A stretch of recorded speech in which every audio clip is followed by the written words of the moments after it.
بسم اللہ الرحمن الرحیم۔ قسط نمبر 987 دعوتی کام کا لیا جانا۔ مولانا الیاس صاحب اور دعوتی کام۔ شیخ الاسلام حسین احمد مدنی۔ موجودہ شیخ الاسلام کی ناراضگی۔ دعوتی کام کی قبولیت۔ دعوتی کام اور اس کا اسلوب۔ الحمدللہ وحدہ والصلاة والسلام علی من لا نبی بعدہ، اما بعد۔ الیاس تم سے کام لیا جائے گا۔ مولانا الیاس صاحب نور اللہ مرقدہ جب کام کرنے کے مکلف نہیں ٹھہرے، یعنی ان سے یہ نہیں کہا گیا کہ تم کام کرو، البتہ یہ کہا گیا کہ الیاس تم سے کام لیا جائے گا۔ کام ہوا اور بہت خوب ہوا۔ شیخ الاسلام حسین احمد مدنی۔ حضرت الیاس صاحب کی دعوتی محنت وقت کے شیخ الاسلام حضرت سید حسین احمد مدنی علیہ الرحمہ تک پہنچی۔ حضرت شیخ الاسلام امت مسلمہ کے درد میں ڈوبے ہوئے انقلابی شخصیت کے مالک تھے۔ حضرت مدنی نے بڑوں کی پچھلی مروجہ ساری روایات کو پس پشت ڈال کر الیاسی ترتیب تبلیغ کو قبول کیا اور سینہ تان کر میدان میں اتر آئے۔ حضرت الیاس صاحب کے شانہ بشانہ کھڑے رہے۔ جہاں تبلیغی جلسہ ہوتا اس علاقے کے اپنے سیاسی پروگراموں کو منسوخ کر ڈالتے اور خود اپنے رفقا کو لے کر تبلیغی جلسوں میں حاضر ہوتے، اور حضرت جی اول مولانا الیاس صاحب شیخ الاسلام کا والہانہ استقبال فرماتے اور جلسے میں بیان کرواتے اور آخری دعا بھی حضرت حسین احمد مدنی سے کرواتے۔ حضرت الیاس صاحب کی وفات کے بعد وہی تعلق اور سرپرستی حضرت جی ثانی مولانا یوسف صاحب رحمۃ اللہ علیہ کی اور دعوتی کام کی فرماتے رہے۔ حضرت مدنی نور اللہ مرقدہ کی مدراس والے اجتماع کی تقریر طبع ہو چکی اور آج بھی موجود ہیں۔ یہ تقریر 26 جولائی سن 1957 عیسوی بعد نماز جمعہ آرکونم ضلع شمالی آرکیڈ مدراس میں ایک تبلیغی اجتماع فرمائی۔ تأثر کا یہ عالم تھا کہ سارا مجمع رو رہا تھا، اور یہ بھی عجیب اتفاق ہے کہ یہ حضرت کا سب سے آخری سفر تھا اور آخری تقریر تھی۔ اس کے آخری حصے کے الفاظ یہ ہیں: بھائیو، آپ کی یہ مجلس تبلیغ کی ہے، اور یہ تبلیغ اصل میں وظیفہ آقائے نامدار صلی اللہ علیہ وسلم کا ہے۔ وہ کام جو تم کرتے ہو معمولی نہیں۔ میں تم کو بشارت دیتا ہوں کہ خدا نے تم کو کیسی خدمت سپرد کی ہے۔ حقیقت میں کام لینے والا اللہ ہے، اگر وہ نہ چاہے تو تم کیا کرتے؟ وما تشاءون الا ان یشاء اللہ رب العالمین۔ ارشاد فرمائے: یمنون علیک ان اسلموا قل لا تمنوا علی اسلامکم بل اللہ یمن علیکم ان ہداکم للایمان ان کنتم صادقین۔ خدا کا فضل ہے کہ اس نے تمہارے دلوں میں اس چیز کو ڈالا ہے۔ اسی ہندوستان میں ہمارے باپ دادا بہت سے لوگ گزر گئے جو آپس میں لڑتے رہے اور دنیا کے پیچھے پڑے رہے، لیکن ان کو تبلیغ کا خیال نہیں آیا۔ خدا تعالیٰ نے ہمارے زمانے کے علماء اور اہل خیر کو اس کی توفیق دی۔ تم بہت سے بندگان خدا کو دوزخ سے نکال کر جنت میں داخل کر رہے ہو۔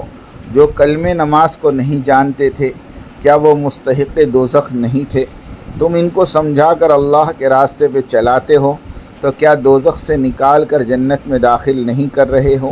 اللہ جس کو چاہتا ہے اٹھاتا ہے اور جس کو چاہتا ہے گراتا ہے۔ خدا کا شکر کرو کہ اس نے تمہیں اس کی توفیق دی، اور یہ بات ضرور ہے کہ بہت سے لوگ تمہاری بات نہیں مانیں گے۔ تو کیا ہوا؟ لوگوں نے حضرت صلی اللہ علیہ وسلم کی بات نہ مانی، اور آپ کے ساتھ کیا کیا نہیں کیا۔ تم گھبراؤ نہیں، پریشان نہ ہو۔ اگر بے وقوف اور جاہل برا بھلا کہیں، تانا دے تو سن لو۔ یہ سنت ہے حضرت صلی اللہ علیہ وسلم کی، اور سنت ہے انبیاء سابقین کی۔ موجودہ شیخ الاسلام مفتی تقی عثمانی صاحب مدد اللہ اور ان کے اعتراضات۔ تبلیغ والے فتوے دینے لگے ہیں، دوسروں کی تنقیص و تنکیر کرتے ہیں، نبر و آزمائی کو برا بھلا کہتے ہیں، خروج پر جہادی آیات پڑھتے ہیں، وغیرہ وغیرہ۔ جوابات: لطیفہ، سن 2016 سے تبلیغ والے بہتان لگانے والوں پر لکھنا اور بولنا شروع کیے۔ سن 1926 سے 2016 تک سارے تبلیغ والے چپ چاپ اپنا دعوتی کام کر رہے تھے۔ پچھلے 90 سالوں میں امن و امان رہا، لیکن اچانک 2016 سے یہ سب کچھ کیوں بدل گیا؟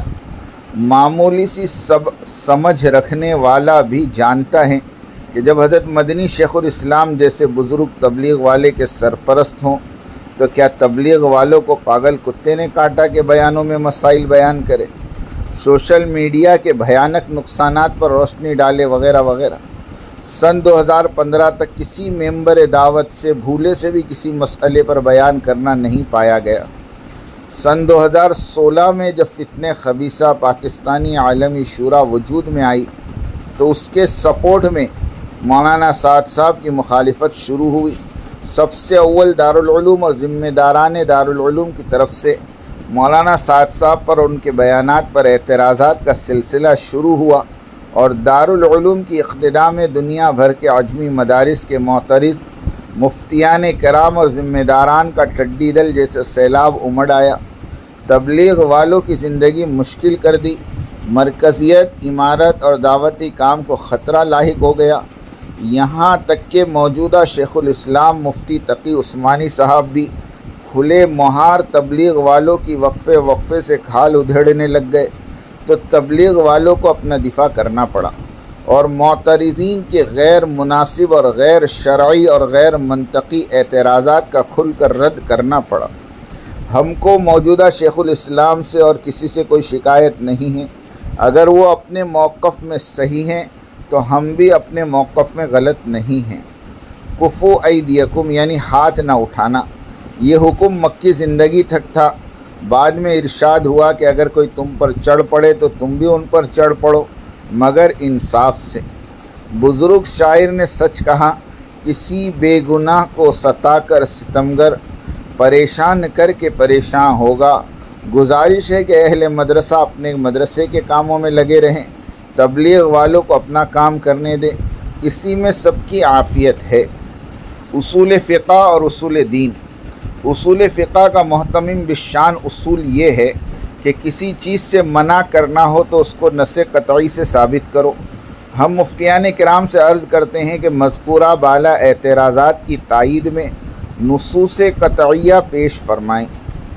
داعی سے بیان کروایا جاتا ہے، جس طرح حضرت جی اول مولانا الیاس صاحب رحمۃ اللہ علیہ سے کام لیا گیا، اسی طرح حضرت جی رابع سے بھی کام کروایا جا رہا ہے۔ دعوتی کام کی بنیاد عالمی فکریں ہیں۔ اس عالمی فکروں کو عملی جامہ پہنانے کے لیے 100% اللہ تعالیٰ کی مدد اور نصرت درکار ہوتی ہے۔ اللہ تعالیٰ سے مدد اتروانے کے لیے 90% اللہ کو راضی کرنے والے اعمال اور اذکار اور آہ و بقا والی کیفیت پیدا کرنی ہوگی، اور پھر اصول کے ساتھ 10% محنت انسانوں پر کافی و وافی ہو جائے گی، اور اس محنت کے لیے حسن ظن اور حسن تدبیر اور حسن نیت کے ساتھ ساتھیوں سے مشورہ کرنا پڑے گا۔ پھر مشورے پر عمل و درآمد ہو، اور اسی عمل کا ایک حصہ بیان و تشکیل و تفقد ہے۔ صحیح ترتیب پر فکریں ہونے لگے تو پھر بندہ بیان کرتا نہیں بلکہ اس سے بیان کروایا جاتا ہے۔ نادان کہتے ہیں کہ دن بھر کیے جانے والے بیان لکھ کر ہم پر پیش کریں تاکہ ہم ان میں کاٹ چھانٹ کر سکیں۔ بھلا الہامی باتوں کو کتاب و نصاب سے کیا تعلق؟ نظام تکوینی کے تحت داعیوں سے بیانات کرواتے جاتے رہیں گے اور تاحیات کروائے جاتے رہیں گے، اور حضرت جی رابع کو تاحیات پوری دنیا کی ساری انسانیت پر بطور امیر آداب و شاداب رکھا جائے گا۔ یاد رہے حضرت الیاس صاحب نے اللہ رب العزت کو منوا لیا کہ میری 8 پشتوں تک دعوتی کام کی قیادت و سیادت چلتی رہے۔ عالمی شورا تو کیا ساری دنیا مل کر بھی مرکز نظام الدین اور اس کی عمارت کو ختم نہیں کر سکے گی انشاءاللہ۔ اصولی طور پر ہر نیک قول اور فعل اللہ کی طرف منسوب شدہ ہے۔ حضرت جی ثانی مولانا یوسف صاحب رحمۃ اللہ علیہ 20 سال تک توحید اور دعوت پر بیان فرماتے رہے۔ حضرت مولانا عمر صاحب رحمۃ اللہ علیہ 35 سال تک دعوت پر بیان فرماتے رہیں۔ اسی طرح حضرت جی رابع مولانا سعد صاحب تقریباً 30 سال سے اسی عنوان اور توحید اور دعوت دین پر بیان فرماتے آ رہے ہیں۔ کیا یہ ممکن ہے کہ کوئی غیر داعی اس طرح سے بلا ناغہ 6 8 گھنٹے، وہ بھی بلا نصاب اور بلا کتاب، 30 35 سال تک بولتا رہے اور پھر ہر مجلس میں نئی باتیں بیان ہوں، جو بندوں کو سال 4 ماہ چلے کے لیے اپنے کاروبار، اپنے بیوی بچے اور اپنے عیش و عشرت کی زندگی سے نکال کر اللہ کے راستے میں جانے پر مجبور کر دے؟ یہ سب کچھ اللہ ہی کی توفیق سے ہوا کرتا ہے۔ سبحان اللہ، لہ الحمد و لہ الشکر۔ مذکورہ بالا اکابرین تو دعوت و تبلیغ کے صف اول کے علماء کبار میں سے ہیں۔ دعوتی لائن کے معمولی سے احباب کے جن کو علمی مشاغل سے دور کا بھی واسطہ نہیں رہا ہو، ان کے بیانات تو حضرت مشائخ و اعظام اور علماء کرام کو بھی حیرت میں ڈالے دیتے تھے۔ مثلا حضرت حاجی عبدالوہاب صاحب، بھائی فضل کریم صاحب، سعید احمد خان صاحب اورنگ آبادی، یوسف بھائی پالن پوری، بھائی سعید بھوپال والے، بھائی عابد خان صاحب حیدرآباد والے، رحمہم اللہ اجمعین۔ اس طرح کے سینکڑوں ہزاروں داعیان کرام گزرے ہیں، جو کسی مدرسے سے فراغت تو دور کی بات ہے، بعض کو تو مکتب بھی نصیب نہیں ہوا۔ آخر ان سے کون بلواتا تھا؟ دعوت، اطاعت، تقوی، قربانی ان سے بلواتی تھی۔ یہ سب تکوینی نظام ہے۔ واتقوا اللہ ویعلمکم اللہ، اور اللہ سے ڈرتے رہو، اللہ تمہیں سکھاتا ہے۔ وہ ذات باری علم اور حلم کی دولت سے جسے چاہے سرفراز فرما دے۔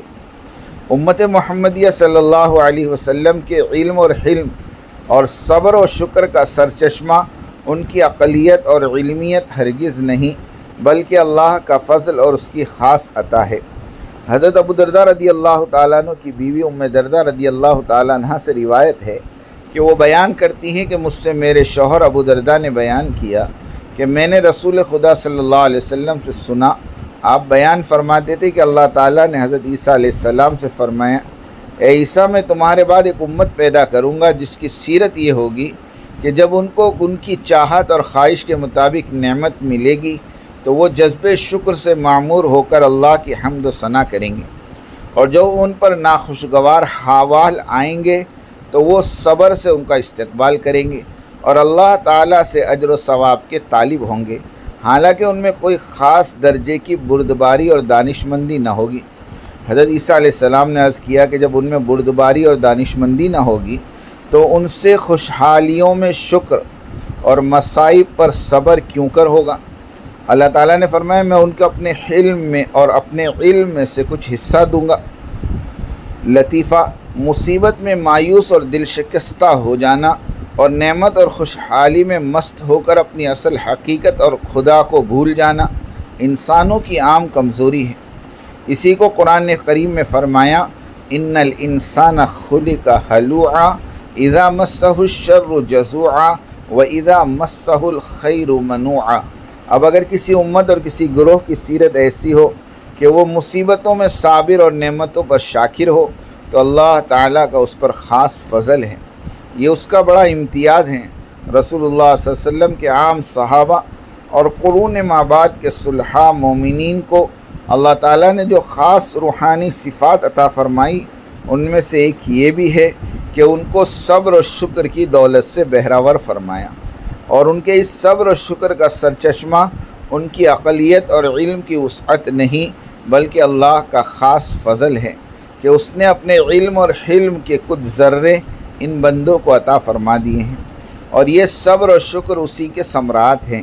جس طرح اس امت کے اور بہت سے امتیازات اور خصائص کا ذکر اللہ تعالیٰ نے بعض انبیاء سابقین سے فرمایا، اسی طرح صبر و شکر میں اس کے امتیاز کا ذکر اللہ تعالیٰ نے حضرت عیسیٰ علیہ السلام سے فرمایا، تاکہ انہیں معلوم ہو کہ انسانوں کی روحانی تربیت اور سیرت سازی کا جو کام انہوں نے اور ان سے پہلے اللہ کے پیغمبروں نے کیا، اس کی تکمیل ان کے بعد آنے والے اللہ کے پیغمبر کے ذریعے ہونے والی ہے، اور اس کے نتیجے میں ایک ایسی امت ظہور میں آنے والی ہے جو صبر و شکر کے مقام پر فائز ہوگی اور اللہ تعالیٰ کے علم اور حلم سے وہ سیراب ہوگی۔ لطیفہ، قربانی اور عزیمت پر صبر اللہ کے راستے کے مجاہدین اور داعیوں کا تمغہ امتیاز رہا ہے۔ حضرت جی اول کی ساری جائیدادیں اور صحت آرام اور راتوں کی نیندیں قربان ہوئی۔ حضرت جی ثانی کی 20 سالہ عمارت میں 16 راتوں کی کچھ ساعتیں گھروں میں گزاری۔ حضرت جی ثالث کی زندگی نامساعد حالات پر صبر کرتے ہوئے گزر گئی۔ حضرت جی رابع نے سن 2007 سے شورائی ٹولے کا تخت مشق بنے رہے۔ فتنہ خبیثہ پاکستانی عالمی شورا کی تباہ کاریاں، دارالعلوم اور دنیا بھر کے مفتیان کرام کی طرف سے جانبدارانہ غیر شرعی اور غیر منطقی فتووں کی بھرمار، اور کورٹ کچہری کی طرف سے مرکز نظام الدین کا بند کر دیا جانا، ساتھیوں کی اور بیرونی جماعتوں کی قید و بند پر حضرت جی رابع پر مصیبتوں کے پہاڑ توڑے گئے، اور ایک دو دن نہیں بلکہ تقریباً 2007 سے 2023 تک کا ہر دن رات اسی میں گزرا۔ اس صدی عیسوی کے سب سے بڑے بردبار اور حلم اور برداشت کا مجسمہ بنے رہنے کا اعزاز اللہ تعالیٰ نے مولانا محمد سعد صاحب کاندھلوی دامت و برکاتہم کو عطا فرمایا۔ مولانا یونس صاحب پونا والوں نے 2 سال کے بیٹے کو اپنے پرانے کپڑوں میں کفن دے کر سائیکل کے اسٹینڈ پر باندھ کر قبرستان گئے، قبر کھودی اور بیٹے کو دفن کیا۔ بھائی فضل کریم کے بچے ماں کی گود میں پلنے کے بجائے ٹیکسی میں اور جماعتوں میں پلتے رہے۔ دعوت و تبلیغ صابرین اور مجاہدین کی ایک داستان ہے۔ ان قربانیوں کو اللہ تعالیٰ نے قبول کیا اور ان سے دعوتی کام لیا۔ یوں تو بہت اچھی ہے مکتب کی فضا، لیکن بنتے ہیں بیاباں میں فاروقی اور سلمانی۔ حکمہ اور متصوفہ رحمۃ اللہ علیہ فرماتے ہیں کہ قلب کے 2 دروازے ہیں۔ ایک دروازہ سب کا کھلا ہوا ہے، اس کا تعلق حواس خمسہ، دیکھنا، سننا، چکھنا، سونگھنا، چھونا۔ ان 5 ذرائع کو حواس خمسہ کہتے ہیں۔ یہ دروازہ سبھی کے لیے کھلا ہوا ہے، انسان ہو کہ حیوان، اور قلب کا دوسرا دروازہ بند رکھا گیا۔ اس دروازے کی چابی اللہ کے راستے میں مجاہدہ اور قربانی اور مشقتیں ہیں۔ جب قربانی اپنے مقررہ معیار کو پہنچ جاتی ہیں تو ایک دم وہ دروازہ کھل جاتا ہے۔ پہلے دروازے کا تعلق حواس خمسہ سے ہے اور دوسرے دروازے کا تعلق لوح محفوظ سے ہے، جس کی وجہ سے بندہ وہ بولتا ہے جو کہیں لکھا ہوا نہ ہو، اور وہ سمجھتا ہے جو اوروں کی سمجھ سے بعید ہو، یعنی بلا استاد کے علم اور بلا مربی کے حلم سے نوازا جاتا ہے۔ میں ان اسرار کو اللہ کے راستوں کے متوالوں کے لیے لکھ رہا ہوں تاکہ ہر داعی اپنی امیر کی اطاعت اور اس کی نصیحت کی تصدیق اور اس کی ذات کی تعظیم و تکریم میں روزانہ ترقی کرتے رہے۔ ویسے حدیث صحیحہ کے یہ الفاظ ہیں کہ امیر کی ہر بات مانو، ہر حال میں مانو۔ ہاں، اگر امیر اعلانیہ کفر بواقع یعنی کھلے کفر کا حکم دے تو پھر اس کی اطاعت نہیں کی جائے گی۔ معترضین تو نہ گلم، نہ سبز برگم، نہ درخت سایہ دارم کی مانند ہے، اپنی مرضی کے مالک ہیں، مامور نہیں ہیں۔ انہیں ان باتوں سے کچھ فائدہ نہیں ہوگا سوائے اعتراض اور شک و شبہ میں پڑھنے کے۔ جب ہم جیسے ناقصین کے دعوتی فہم و ادراک کی پرواز اس طرح کی ہو تو خانوادہ الیاس یعنی حضرت جی رابع جو داعی ابن داعی ابن داعی ابن داعی ہوں، امیر عالم اور مفکر اسلام محی الدعوہ علی منہج النبوہ ہو، تو ان کے دعوتی فہم و ادراک کا کیا کہنا۔ اور یہ ضابطہ ہے کہ جو امت محمدیہ کی دعوتی فکروں میں گھلتا ہے اسی پر کھلتا ہے۔ حضرت مولانا محمد سعد صاحب دامت و برکاتہم کے حلم اور علم کو سلام، کہ جن کی عمارت کی کمانڈ میں اوسطاً 201 ملکوں میں کروڑوں تعداد میں لوگ روزانہ 2.5 گھنٹے سے لے کر 8 گھنٹے گشتوں میں اور صبح شام تسبیحات میں اور ہزاروں مساجد کو 24 گھنٹے آباد کرنے کی مساعی اور کوشش میں سرگرداں ہوں، جس کی فکروں کی برکت سے ساری دنیا کی زمین گشتوں کی ٹاپ سے گونجتی ہو، تبلیغی خروج کی اندرون اور بیرون کی نقل و حرکت سے خلا، سمندر اور زمین کے راستے منور ہوتے ہوں، اس ہستی کا کیا کسی سے کیا مقابلہ۔ دعوتی نظام غیر مترقبہ نعمت ہے، اس کی گہرائی تک پہنچنا محال ہے، اس کے افکار اور اسفار کا احاطہ ناممکن ہے۔ اللہ تبارک و تعالی الیاسی نظام و تبلیغ اور اس کے مرکز نظام الدین اور ان کے خاندان اور تبلیغ میں لگے ایک ایک فرد کو قبول فرمائے، انہی برکات و دعوت سے نوازے اور امیر عالم کو مخلص اور مطیع اور قربانی سے چلنے والے ہمنوا عطا فرمائیں۔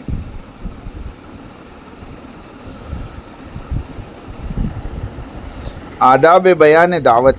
دوران بیان مبلغ کی نگاہ اللہ رب العزت کی ذات عالی پر ٹکی رہتی ہیں کہ یا اللہ میں بیان کرنے والا بھی محتاج اور یہ مجمع بھی محتاج، اور تو بے نیاز ہے، مجھ سے وہ باتیں کروا لیجئے جو مجھے اور اس مجمع کی ہدایت کا ذریعہ بنے، ہم کو اس مبارک کام کی سمجھ عطا ہو اور ہم سب نقد تیرے راستے میں نکلنے والے بنے۔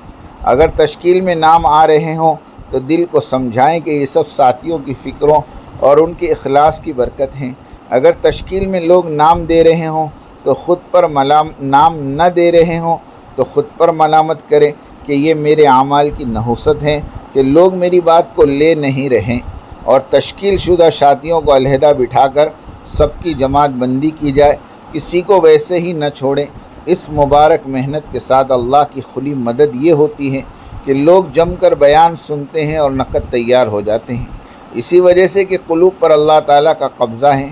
امیر و مامور کے اجماع قلوب کی برکت سے اللہ تعالیٰ ہر خاص و عوام کے قلوب کو منشرح فرما دیتے ہیں۔